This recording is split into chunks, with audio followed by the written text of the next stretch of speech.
Welcome to the New York Transit Museum. My name is Amy. I'm the Public Programs Manager, and I'm just curious, out of you guys, raise your hand if this is your first time to the museum. Wow, that's so many of you. Okay, it's a very unique and special place. We invite you to come back and see our amazing exhibits and vintage trains.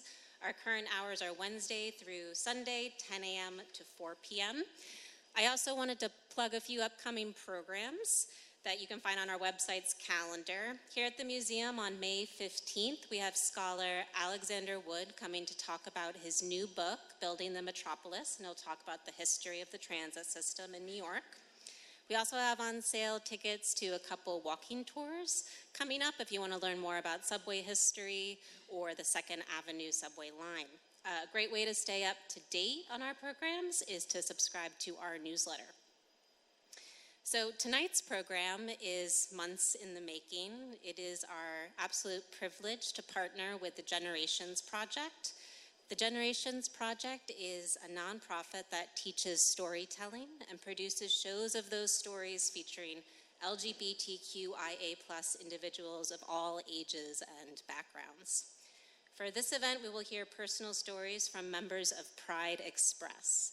Pride Express is an MTA employee resource group that supports all LGBTQ+ employees. Their aim is to cultivate and sustain a culture of respect, empathy, and inclusion at the MPA, and serves as a champion for the community within the agency. This event was inspired by the museum's relatively new exhibit, The Subway Is, ... which you walked through on your way in. The exhibit celebrates the 120th anniversary of New York's first subway line, and it shares few of the many stories that can complete the sentence, "The subway is, ... And the museum wholeheartedly thanks the presenters tonight for giving their time and courage to share theirs. So after the program, there's going to be some time to socialize and enjoy drinks from our cash bar, but just a note that the bar closes at 7:45. So now I am very excited to introduce our guest MC for tonight, Bernie Wagenblast.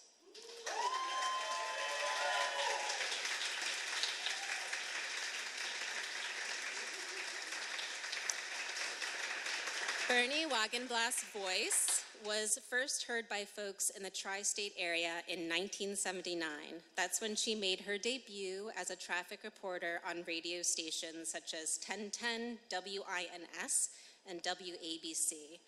Subsequently, her career and life have taken interesting twists and turns. Since 2009, her voice has been heard daily by millions of riders on the city subway.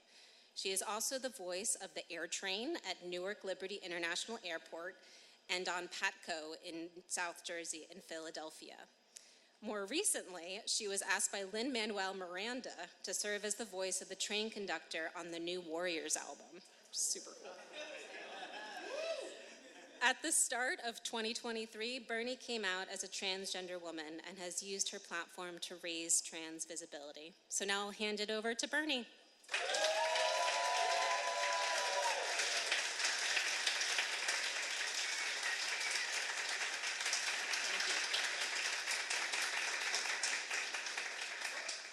Thank you so much for being here. As you know, my name is Bernie Wagenblast. I'm honored to be your host tonight. Actually, it kind of feels natural to be speaking in a subway station. But I usually don't do it live. Now, some of you, perhaps all of you, know me as the voice of the subway, the one constantly reminding you to please stand away from the platform edge.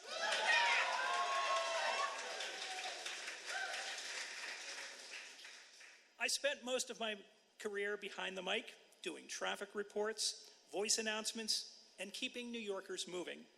But in the last couple of years, I've also stepped into my truth publicly as a transgender woman. So it's a real joy to be here tonight, surrounded by fellow LGBTQ folks who have found meaning, identity, and careers in the world of public transit. Tonight, we're not just telling stories about trains. We're telling stories about transformation and connection. Tonight, we'll hear a powerful group of employees of the MTA, all members of the Pride Express ERG, as Amy mentioned, This event is part of the museum's larger Subway Is project, which celebrates the deeply human connection between public transit and the people of the city. And tonight, we're honored to bring queer voices to the front of the train. Thank you for being here to listen, witness, and celebrate. Before we introduce our storytellers, I'd like to take a few moments to share a little more of my own story. Last year, I was asked by CBS Mornings to participate in the Note to Self series. I wrote a letter to my 18-year-old self. Before I had transitioned, and I felt it perfect to read for this event, since it's a story about what transit and the subway came to mean to me and my life. Dear Bernie, you are about to graduate high school. The dream you had since 5th grade about being on the radio is going to come true in less than a year. An adventure lies before you, but a secret is holding you back. Radio is your passion, but it will also distract you from that constant desire you've had from your earliest memories, the wish you had been born a girl. I know why you've kept this part of yourself hidden all these years. You're afraid of what sharing it will mean. It seems there's no way that you can live your life and what you see as a normal life. Your career in broadcasting would never get off the ground, and you fear you'd be condemned to a life of loneliness. In just a few years, you'll start to share who you really are, but in very limited ways. The first person you will tell will be a college girlfriend, but shortly afterward, she will break up with you, confirming your deepest fears. The next person will be the woman you marry. You feel you must tell her your secret before you ask her to spend the rest of her life with you. It's the most terrifying conversation you've ever had. You're almost sure she will break off the relationship, but after you shed many tears, she will tell you she still loves you and that you can stay together as long as this remains a secret between the two of you. I know it seems impossible from your vantage point in the mid-1970s to believe this, but the world will change, and people like you will become more visible and accepted. They will be stars on television and in films. They will be elected to office and play sports. They will also be everyday people doing everyday jobs. You will become friends with many of these people. A new word will be used to describe people like us: transgender. I know you've often asked yourself and God why you have this burden. What purpose does it serve? It will take decades for you to get an answer to that question, but it will finally be revealed to you. You will be able to use who you are as an example to help others. In the years ahead, you will meet and talk with other transgender people. They will help you not feel so alone. They will help you better understand yourself, listen, and learn from them. Your sense of humor will also help you to handle your emotions. You'll find what's funny in everyday life, and that will allow you to make yourself and others smile. You'll also see how the universe seems to have a sense of humor. For example, you'll discover that due to a typo on your birth certificate, you've always been registered as a female.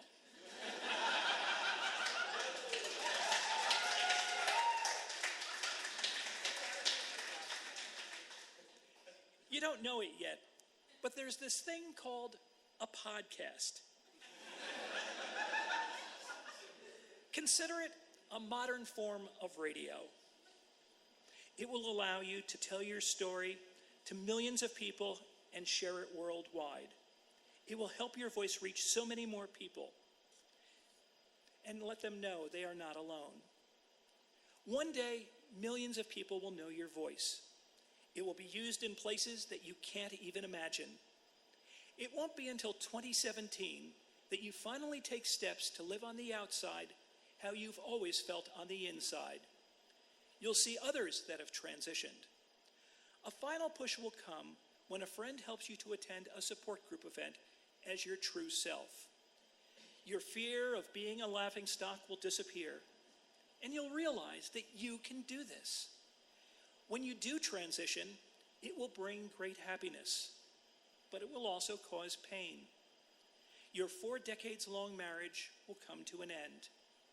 However, many friends, neighbors, and colleagues will support you.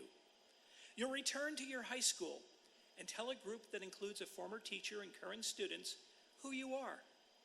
Believe it or not, they will applaud and congratulate you. For the first time in your life, you will be comfortable in your own skin. Throughout life, you've had to deal with bullies. When hatred makes you think, or I should say when hatred makes you upset, think of all you've accomplished in life and the good you are doing to help others. Remember, the only person's actions you are responsible for are your own.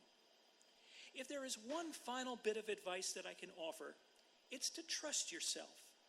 If you are true to yourself and care for others, you won't go wrong. You will make mistakes and have trials along the way, but they will teach you. Never give up hope. You will eventually live that life you've always hoped for, and you will thrive. Thank you.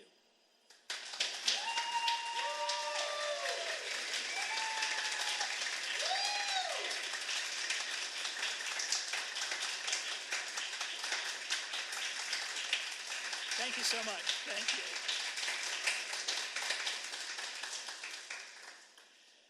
My story is just one of many stories, and you're going to hear a number of stories this evening. Our first storyteller once owned and operated a professional DJ company for over 20 years, but his current title is at the MTA is Delivery Manager of Timekeepings. Please welcome Charles Marabando.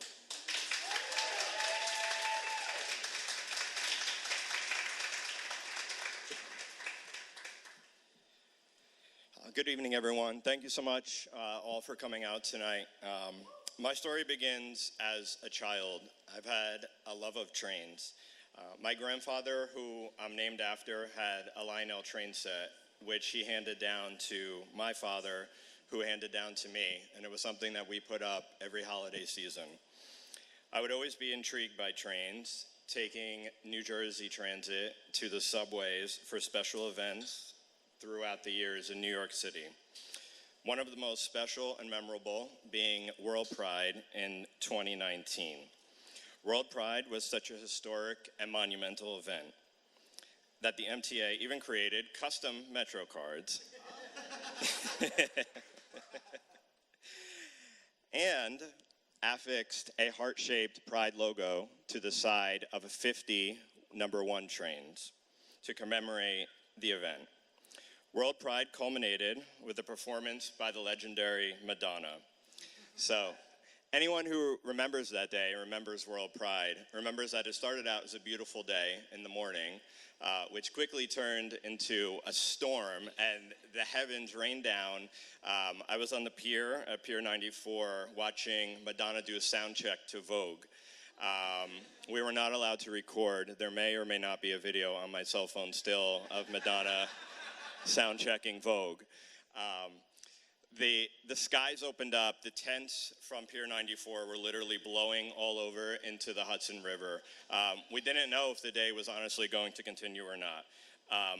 But the sun came out and the event continued, and the stage was set. The sun was setting. There was over 7,000 members of the LGBTQIA plus community partying on the pier. The Empire State Building lit up in rainbow colors in the background that saw Madonna perform Vogue and other classics. There was a rainbow on World Pride because of the storm, and a bunch of fireworks after that, which lit up the night sky. You thought you couldn't write a better story, or so you thought. New York City was always a dream world or a fantasy place for me. I saw it as almost a false sense of reality, somewhere where I went to escape for the night, have a good time, celebrate a special occasion, go to a concert or other event. But never did I see it something as attainable to live in or work in New York City. About 3 years ago, I got up and left New Jersey because I wanted to change. I left all of my family and friends behind to live out a lifelong dream of living in Orlando, Florida. Outside of going to SeaWorld and Disney more times than I could count, and riding the monorail, of course, public transportation, I spent a lot of time thinking about what my purpose was in life and what I was meant to do. I found myself, by accident at work, mentoring countless junior associates. People would always come to me with questions, and it was usually because I had the answer. I've always been a leader throughout my entire career and very entrepreneurial. Although, from a career progression standpoint, things weren't exactly where I wanted them to be yet, one thing was clear, that I needed to go back to New Jersey. I miss my family, I miss my friends, and I miss home. So it was the beginning of summer 2024, and while actively applying to leadership roles, I received a message on LinkedIn from a recruiter at the MTA. He said he found my resume to be very impressive and asked if I would be interested in a role and in coming in for an interview. The stars were starting to align, but because of how I am, I was so nervous that I was going to be late for the interview in the morning, coming in from New Jersey, that I slept over the night before in a hotel. I showered, went for a steak dinner, and went for a walk in Battery Park. It was extremely hot and muggy outside. I was sweating. I needed a water and ice cream. I bought an ice cream cone that was $15, and the first thing I thought was I better negotiate a high salary in order to pay for all these $15 ice cream cones in New York City. After several rounds of interviews and several weeks later, the recruiter called. They wanted a copy of my college degree and a copy of my most recent pay stub. Deep down inside, I knew I had the job, but I didn't want to celebrate just yet. Maybe that was just my positive attitude being overly optimistic. 2 days later, he called and explained that they wanted to extend an offer to me. To this day, I still remember the smile on my face. This was an absolute dream career for me. The first person I went and told was my dad. My dad, who passed those trains down to me so many years ago. I got to tell that I'm now finally going to work for the largest public transit authority in North America. My exact words were, "Dad, I guess I'm moving to the financial district in New York City." He didn't get it at first. My dad doesn't understand anything about New York City, the boroughs, the streets, the avenues, the blocks, anything. I explained that I got the job, and my parents could not have been happier for me. So here I am, both living and working in one of the most prestigious areas in New York City, and one of the greatest cities in the world. This little boy who had such a fascination with trains is still infatuated with all aspects of transit, especially the trains. Those same #1 subway trains, which had a special Heart Pride logo affixed to the sides of the trains in 2019, 6 years ago for World Pride, are still there today, as a reminder of the joyous memories that World Pride served for all of us. There will always be something special hearing the air brakes on the trains, pulling in and out of the stations, the signal lights, the roar of the trains. And by the way, we have a subway train available in the gift shop for $14.99 in case anyone would like to purchase that, with realistic lights and sounds. This makes me relive my childhood and holidays throughout the years with my family and friends. My dreams have all come true. Well, most of them. The only piece of the puzzle that is still missing is a boyfriend. Maybe I'll meet him on the subway one day. Since this city made all of my other dreams and aspirations come true, I'm confident that it's just a matter of time before that happens as well. In closing, as the legend Frank Sinatra once sang, "If I can make it there, I'll make it anywhere," and the there for me was Florida.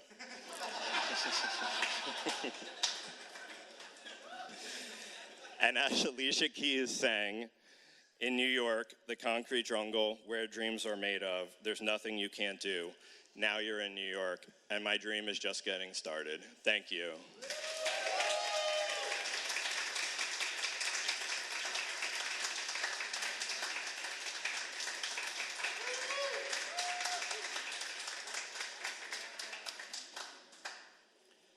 Thank you, Charles. I love those heart-shaped, rainbow-colored stickers on the one train. I come in from New Jersey, via New Jersey Transit, I should mention. So that means I'm usually coming into 34th Street. And of course, the one train stops at 34th Street Penn Station. In fact, the next, downtown, one train to South Philly.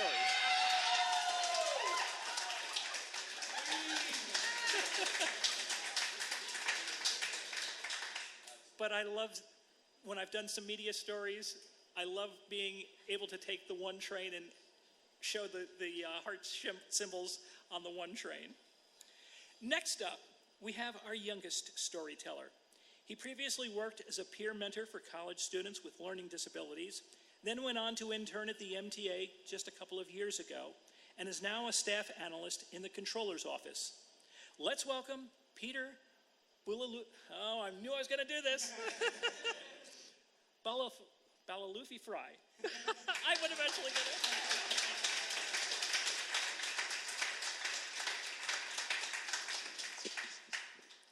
Hello, everybody.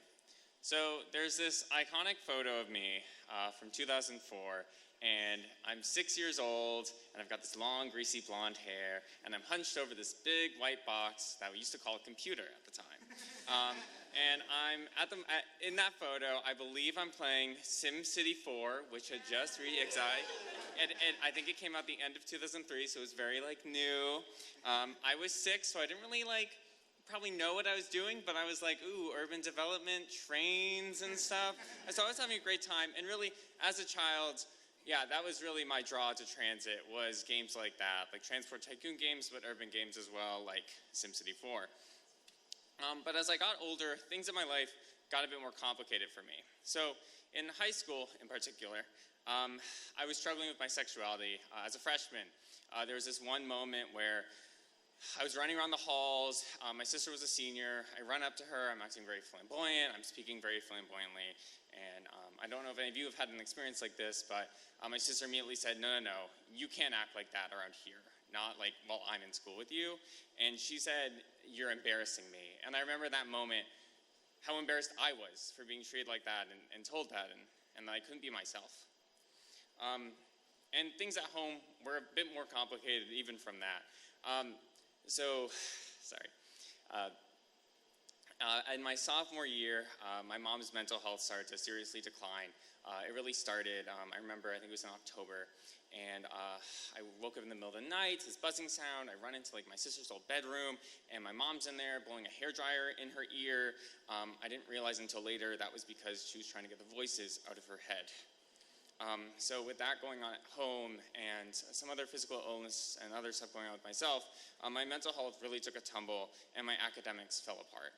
And my life went on pause, and I stagnated, and years passed in my life. But as these years went on, I started to realize that there is more to my life, that there's more that I can do. There's purpose there. And around the time that I was starting to feel like I need to be doing something with my life, that was when my relatives really had finally had enough. And I remember my Aunt Dottie, who we love, she called me up and she said, hey, you can't keep living at home. This isn't healthy for you. Your cousins up in Massachusetts, Pam and Brian, they would love if you come stayed with them, maybe get some different perspective, be in a healthier environment. And I mean, she was right, and I said, that sounds like a great idea. And I told my parents, and they were actually both very excited. But of course, when the day actually came, and I was loading my stuff into my Aunt Dottie's car, my mom was out in the yard screaming at her, telling her that she's an imposter and she's taking her son from her. And that was a very dramatic moment, but I remember as we were driving away, for the first 30 seconds, I just fell into the passenger side seat, and we just didn't talk for 30 minutes. And those were honestly some of the most freeing minutes of my life at that moment. I felt like I could finally escape and maybe be myself. So up in Massachusetts, I went to a safe, calm, and normal environment where I could really discover who I was. And I think a really great way to capture that is a specific moment where I got a haircut. So my cousin Pam, she had this iconic gay friend, Alex, who was kind of like a gay mentor figure. He was older, but there to kind of be supportive and offer guidance. And he said, hey, do you want to get a haircut? And I said, sure, let's do it. So we went, and he took me to his hairdresser, who was, of course, his ex-boyfriend named Dylan. Yeah, I think we've all been there. And so I remember Dylan's talking to me and having a whole conversation about my hair, and that was probably the first time in my life I think I'd actually like been asked what I wanted to do with my hair, and like given honestly advice, like a gay man telling him what he thought would look good on my head. I was like, oh, cool. And at the end, he waxed my eyebrows, and which had never happened in my life. I was like, oh my gosh, this is the gayest thing I think I've ever done. And my gosh, it was, and I don't think, oh God, yeah, just, for the first time in my life, I was able to express my queerness, like being gay, and I got to look how I wanted to look for the first time in my life. And so occasionally I would go home. I wasn't trapped in Massachusetts. I would go back and visit my parents. I still love them, obviously. I would take like the Amtrak or the Greyhound. I didn't have a driver's license or a car, so public transit was really my way to get home. But also, it was my escape as well, because I'd be at home for a while, and then I'd be like, okay, I can't keep doing this. And I'd go back to Massachusetts to safety, I guess. But during that time, like spending a lot of my time up in Massachusetts, that's when everything in my life really turned around for me. I came out, obviously. I actually took the GED. I passed all 4 sections, and that's how I got my high school diploma. And then I actually returned home full time, and I guess I set my foot down, and we actually got my mom to get her into a psychiatric hospital and actually start getting her some support and help and actually start getting her in a more stable condition. And so with things at home starting to actually get resolved and me kind of also resolving who I was, that was when I started at the County College of Morris, which is where I got my associate's degree. It's also where I met my boyfriend. He's sitting over there. We're gonna hit 5 years in November. I know the date. Yeah, I know. Right? Yeah. You know, it's crazy to say that because when I think of the pandemic, I still think of like everything going off like yesterday. But no, it's crazy. And then I transferred to Baruch here in New York City, a CUNY school, and I majored in public affairs. And then that's when I started interning at the MTA. And also now I'm working at the MTA full time, paying it forward to public transit, something that was so helpful for me like as I was exploring who I was. And so throughout my journey, I saw transit as a means of escape, helping me run away from this attractive home life by car, by train, or bus. But as I've been working at the MTA and through the Generation Storytelling workshops, I'm now realizing that transit, it wasn't just helping me get away, it was moving me toward where I needed to go. It was moving me toward where I wanted to go. And that's what transit does. It moves people. Thank you.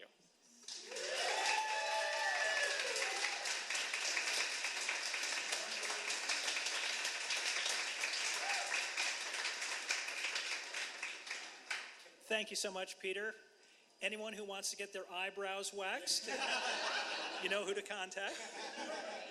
I'm noticing a bit of a trend here tonight where people grow up in the New York area, they move to places like Orlando or Boston, but they come back here.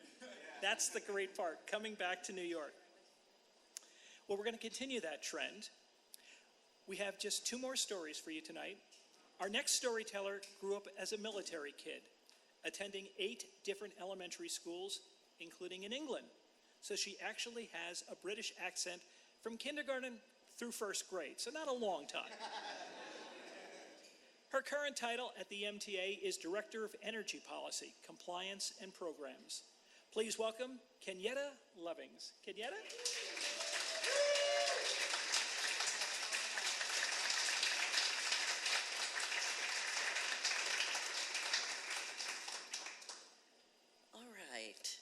Thank you all for coming out tonight. Just wanted to share with you that that picture, a family portrait, is drawn by my 6-year-old son, Gideon. He's over there. Raise your hand, Gideon.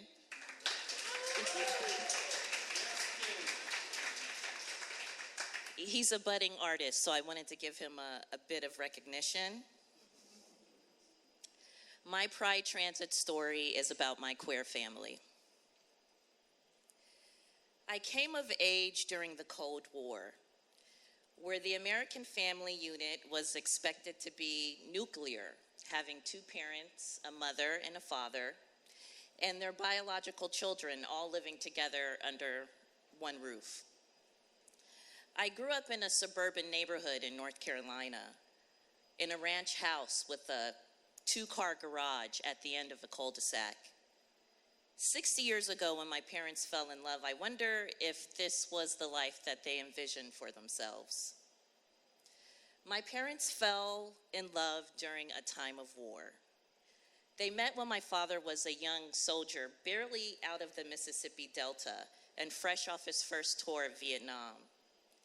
He was stationed in Panama after leaving Vietnam and quickly became enamored by my mother, a local girl, tall, obelisk, with skin the color of dusk. They built a life together in the US. My father had an illustrious military career in the Army, and my mom stayed at home to raise the kids. We had a nice balanced family, 2 boys and 2 girls. I'm the youngest. They navigated the trials and tribulations of marriage like most folks do, becoming a resilient couple at the end of their lives. They're deeply connected and committed to each other until death do them part, but not without some faults. This is the family model that has been ingrained in my psyche. So despite coming out of the closet at 15, starting a queer youth group in the early 90s, and attending my high school prom with my girlfriend in a small southern town next to a military base, I wanted the nuclear family. It's all that I knew. This idea of kinship was reinforced through generations of women in my family. I remember a kitchen table conversation between my mother and Great Aunt Vi, the family matriarch, who told my mother, no matter what your husband does, don't leave the marriage. From this exchange, I picked up the concept of forever and understood it as something that's expected out of a union between 2 people in love. So after years of dating, I finally met a person who had values that aligned with my own, who was just as traditional as I was, and who wanted children. Missy, my wife, and Gideon's nanai, had an upbringing that was similar to mine. Her father had a career in the Navy as a reservist, and her mother migrated to the US from the Philippines. Missy has a large family, and she's very close to them. It was one of the many reasons why I fell in love with her. So I wasn't surprised when close to 150 people showed up at our big fat wedding in the Berkshires. I mean, it was magical. The wedding took place at the base of a mountain in a meadow surrounded by dahlias and peonies. It was the kind of wedding you read about in storybooks. Our wedding entertainment was a doo-wop group, which we found singing on the A train during one of our morning commutes to work. The doo-wop group, named the Harmonics, serenaded us with Motown songs as our fathers walked us down the aisle. We went into our new life emulating the things that our parents did, like purchasing a home, upgrading our car for planned children, and we even got a family dog. Missy and I have 2 children now, Gideon and Davis. That's right. Both of our children are extremely wanted. They were conceived through IVF, and I'm sure a few of you are curious. I'm the gestational parent for Gideon, and Missy is the gestational parent for Davis. Now, Gideon was a geriatric pregnancy. I swear it's a real medical term. It's an outdated term, but now most physicians refer to it as a pregnancy happening in advanced maternal age. I was 44 when I delivered Gideon via C-section. After his birth, my body felt like I'd run 1 million marathons. Under a green light in this sterile hospital room decorated with 90s furniture, I struggled to nurse him. The pain from a urinary catheter and the discomfort of post-surgery compression socks were distracting. All I wanted to do was sleep, and I did. But through my drowsiness from time to time, I would see my wife, Missy, seated across the room, holding Gideon as if he was a bundle of rubies sparkling back at her. We love Gideon so much. We love you, Gideon. He's a sweet child, like butterscotch. He has these almond-shaped eyes and ringlets of hair the color of dark chocolate. He's curious, he's smart, he's a charismatic child, he's kind and empathetic, and he loves his little brother, Davis. When the world was ending 5 years ago, Gideon had just turned 1. Because of COVID, everything had shut down, and raising a young child during the pandemic and during social uprisings was challenging. I was in the middle of an existential transition and experiencing deep postpartum changes, which involved reconciling the loss of my former self. I gained weight. I know it's vain. I know it's very anti-feminist, but I gained weight. I felt extreme isolation amongst the sea of scattered toys and dirty laundry, against a backdrop of incessant ambulance sirens and daily public addresses from the governor detailing rising infection rates. Despite the isolation, Gideon was well adjusted and for the most part thrived. Missy and I made sure he saw the world outside of electronic devices. So if the weather allowed, each day we went on walks in the neighborhood with him. Still unsteady in his toddling steps, Gideon would always stop at this one particular corner of an intersection on Fulton Street in Bed-Stuy to watch the city buses go by. He lit up when those buses traveled past us. He was so innocent and in complete awe of this engineering wonder. But I knew behind the wheel there was an essential worker. I was one of the lucky ones, however. I had a home, I had a garden out back where I had my morning coffee, food delivery on a weekly schedule, a car to drive out to the mountains where we bought a vacation home. You know, I should have been happy, but I wasn't. The world was ending, and I didn't believe I was with the right person who I should die with. As the years in lockdown progressed, Missy and I disassociated. Our communication lapsed, and our intimacy became fractured. Our life plans began to splinter into two different directions, but we continued to focus on our jobs and raising Gideon as our marriage became increasingly mundane. Life in captivity made me reassess the social expectations of what family should be. It forced me to sit still and confront all of my fears about what would happen if I left my marriage. You know, I invested so much time, I created this family, but I felt so stifled in an arrangement that to many symbolized prosperity. However, this prosperity felt like a prison to me. The burden of having 2 mortgages and 2 cars, the emotional brokering I had to do around which side of the family we should spend our holidays with each year, the clash in our parenting styles, it was just all too much. The pandemic had changed both Missy and me. We did months of couples therapy to revitalize our relationship, but we just couldn't recover it. So I did the unthinkable. I left my marriage. Right as the time the world was opening back up from COVID, I broke a family cycle, and I was stepping into so much uncertainty, but I was happy. Missy and I agreed that we were no good together in a romantic relationship, but somehow we were able to show up as co-parents to raise Gideon. Single motherhood in the beginning was terrifying. I processed incredible shame. I mean, this wasn't the family model that I grew up with. But I had to accept where I was. So I embraced this new life and I rediscovered myself in motherhood.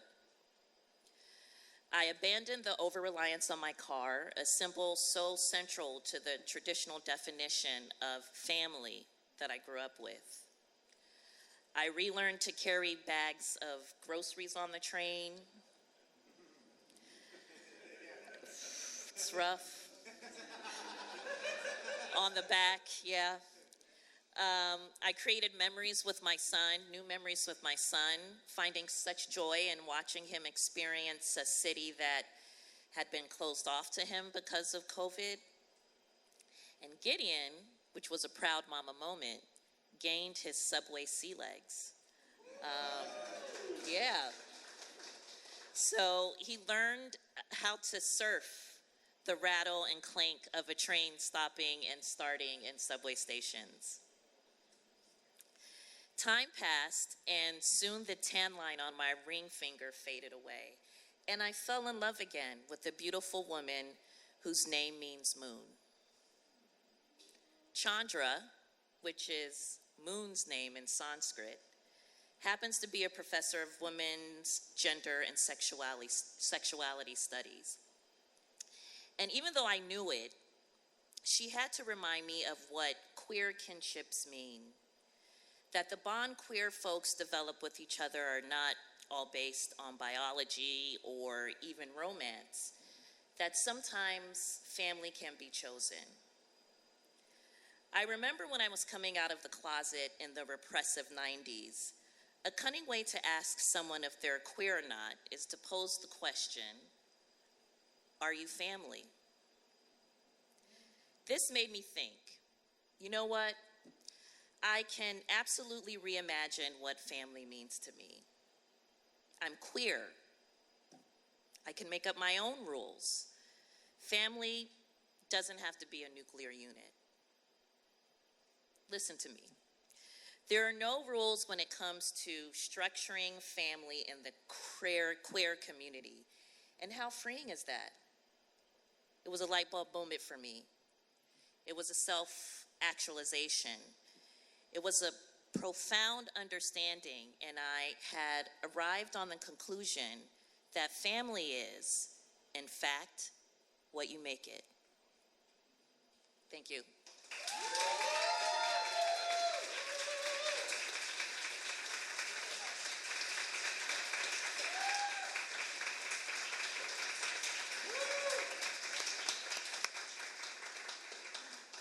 Kenyatta, thank you so much for sharing your story. Gideon, thank you for being here. I'm so glad that you could be here as well. Sitting through all these adults talking, I know is not the easiest thing in the world. And you had mentioned that you were the youngest in your family. Yeah. I am the oldest. So on behalf of all us oldest children, I want to apologize for all the things that we have done to our younger siblings. I hope I'm going to ask for a moment of personal privilege here. I've been watching this as it's doing the words on the screen, and I just have to try this out. Supercalifragilisticexpialidocious.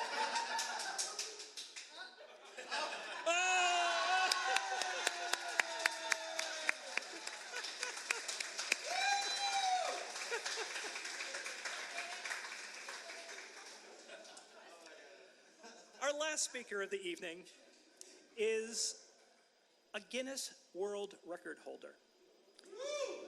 In 2006, he was part of a group that rode the entire New York City subway in the shortest time ever. 24 hours, 54 minutes, and 3 seconds.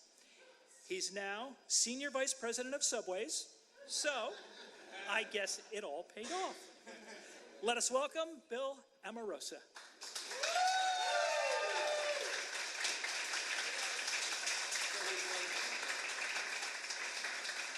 Hey, good evening, everyone.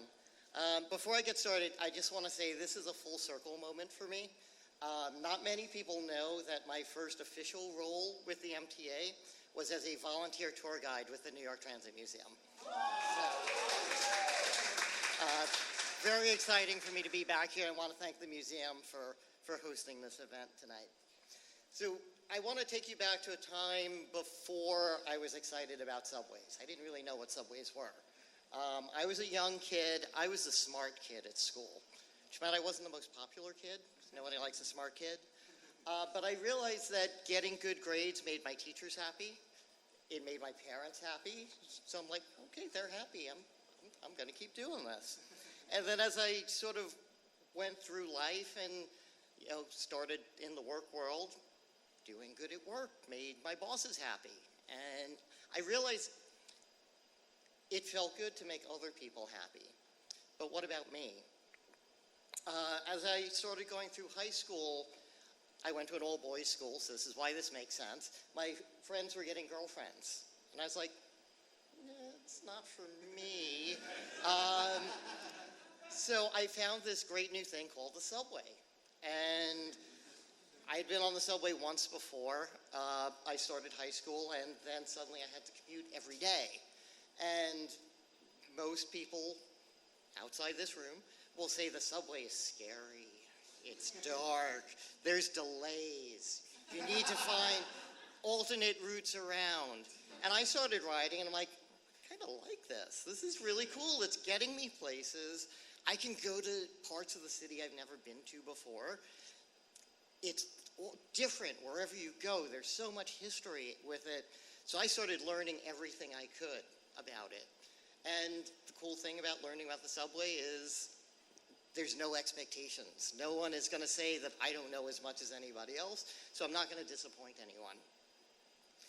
But you start getting older and you start thinking about, what would make me happy? And I started thinking about things I would hear from family members, like, we really want grandchildren. Like, what about my brother? We want grandchildren from you.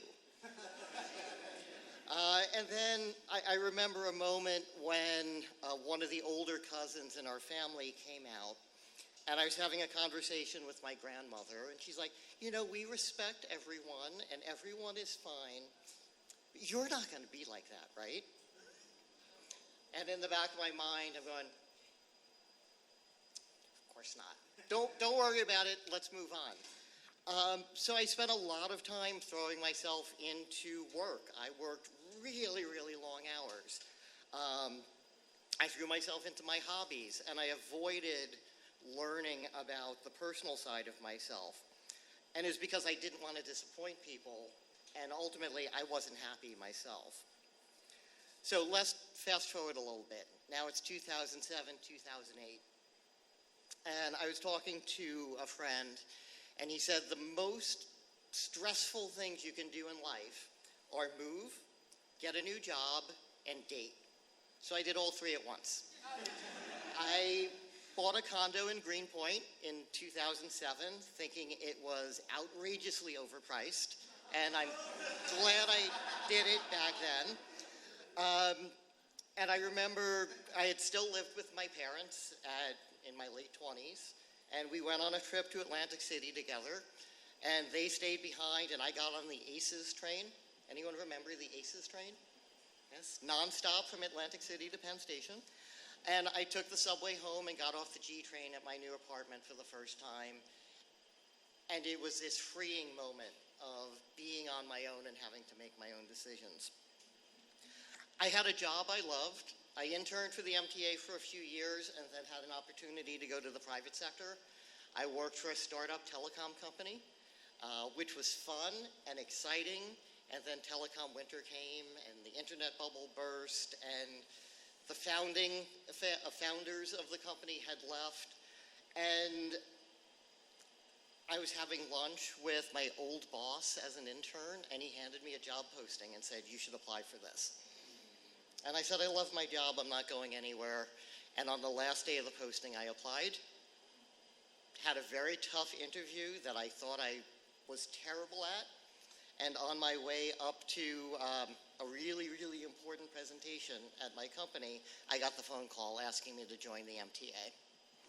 And I said to myself, if I can last 6 months going back to government work and bureaucracy and the opposite of entrepreneurial, I'm going to be there for life.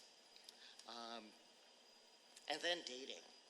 So I realized once I moved out on my own, I realized I needed to start trying to meet people and doing something different. So when I would travel to other cities where no one knew me, I would go out to the gay bars at night and start to meet people. And it was becoming very clear to me that I was a gay man and that I needed to admit that to myself. But I wasn't ready to admit it to anyone else yet. And one night in September 2008, it was very late. I was in a bar in the East Village, and I looked across the room and saw this tall, thin, attractive man, and I saw him looking back at me. And I walked over, and it was instant attraction. And we started talking, and it's like, oh, I'm talking to you a lot longer than most of the other people I've talked to in this bar. And I said, do you want to go downstairs? And I got this terrified look of what's downstairs. I said, it's actually, there's just a quiet spot. We can keep talking down there and get to know each other. So we continued talking all night, and the next morning I woke up and I said to myself, I need to tell my parents now. And I knew it was time. Going back to transit, this is all. We had the group that I worked in had an annual tradition of going out for dinner together. There were probably 10 or 15 of us in the group. We'd all get together. We'd go to a restaurant, have a good time. And I remember this night, one of my colleagues had a little bit too good of a time. And so my friend John and I were helping him back to, a place where he could rest and feel better. And John and I start talking, and he mentioned to me, oh, I'd invite you up to my apartment, but my partner is asleep. And I was like, oh, I kind of expected that you were family, to use. And I was like, okay, it's late. This is the right moment where I'm going to tell the first person period, that I'm gay. And I told him, he's like, yep, I am too. I've had a partner for 20 plus years. And we started talking a little bit, and he mentioned to me that there was what I came to call the Secret Lunch Club, which was a group of LGBTQ people, mostly gay men, but a few women as well, who were at different parts of New York City Transit. They all had met each other through different opportunities over the years, and they would get together for lunch once a month. Sometimes a lot of them would show up, sometimes only a handful, but they would try to keep it going. And I was invited to join the group because, secret group doesn't have there's no message board inviting people to show up for this. So I would sit and I would hear stories about people's personal lives, what they did that weekend, the person they met on the subway. And a lot of it would talk about what transit was like in the days before you could be out. And I remember one person telling a story about how he would change the name of his partner to a female name so that people wouldn't know that he was dating a man. They would talk about just avoiding conversations. And what really struck me was that this group of people had found a way to cope with the situation they were in, and they had each other for support. They were a network of people who could rely on each other, who could talk to each other, who could lean on each other, and all of them were really successful. A lot of people in this group were, senior people in leadership positions. And it gave me confidence that I could be part of that too. And I didn't necessarily need to hide as much as I had been. I will say one of the other big questions we always had was, how do you invite people to a secret lunch club without asking them? So, how does a manager go to an employee and say, by the way, do you have the qualifications to join this? And so it was always a very interesting discussion on how we could bring new people into the group. So getting this confidence helped me slowly start to take steps to come out in the office. I had decided I'm not going to issue a big memo to everyone and say, hey, everyone. I have colleagues who put rainbow flags on their door, not my style. But I stopped avoiding the questions. And if people ask me what I did this weekend, I'm like, sure, this is what I did, this is where I went, this is who I was with. A big step was when I put a picture of me and Tony on my desk. It was a small step. Thank you. But it was an important moment for me where I said, I'm not going to hide this from people anymore. And then in the Andy Byford era, the New York City Transit started transit employee groups. And there was sort of this open call to say, we're forming these new groups. Anyone who's interested, come join us in a conference room. And I walked into a conference room and I looked around and I found a table of people that I thought I might have something in common with. And we became the founding members of Pride Express.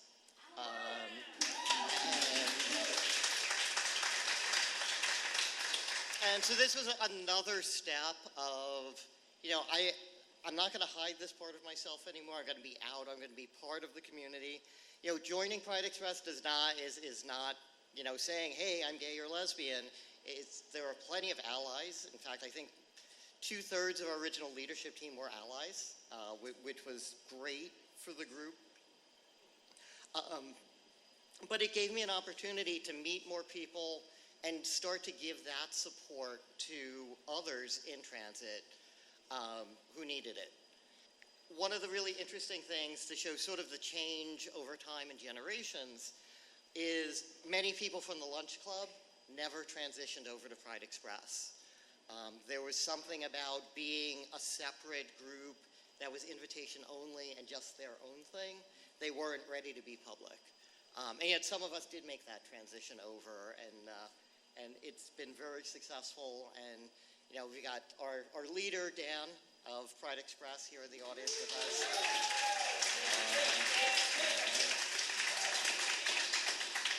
So where am I today? I'm still in the same apartment in Greenpoint. Now, I am a G train rider and very proud to be on the G. My fears about being able to advance at the MTA are definitely gone after my appointment last month. I am now executive sponsor of Pride Express. And Tony and I got married a year and a half ago. So it's been a very long journey of trying to make others happy, and now I'm finally at a point where I'm happy with myself, both at home and at work. So, thank you.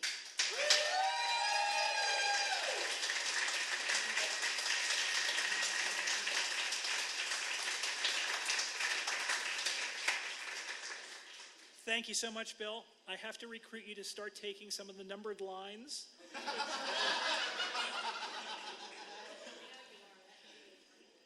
As I listened to everybody's story here this evening, there were a few things that came to mind.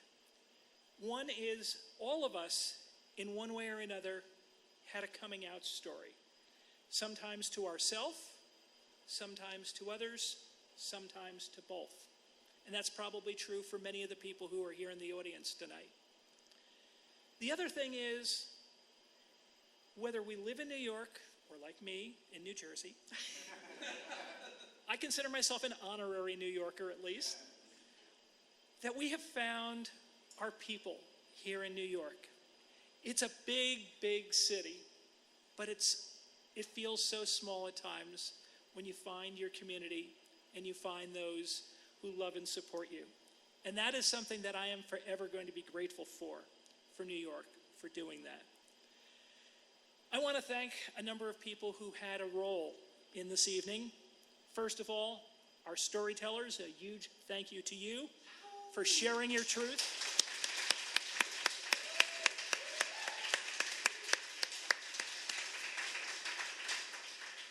To Pride Express for creating space for LGBTQ voices within the MTA. To the Generations Project for guiding our storytellers through this process.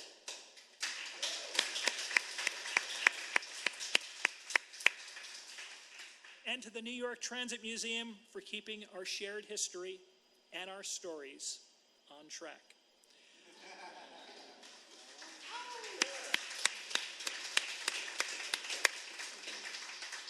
I want to wish everyone a safe ride home, and as always, please stand away from the platform edge.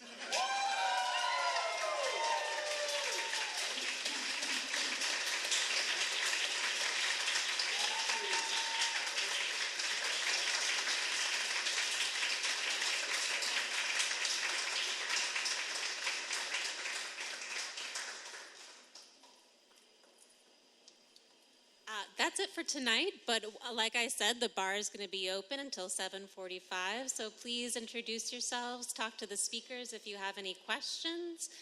The bar, again, closes at 7:45, but we can be here until 8.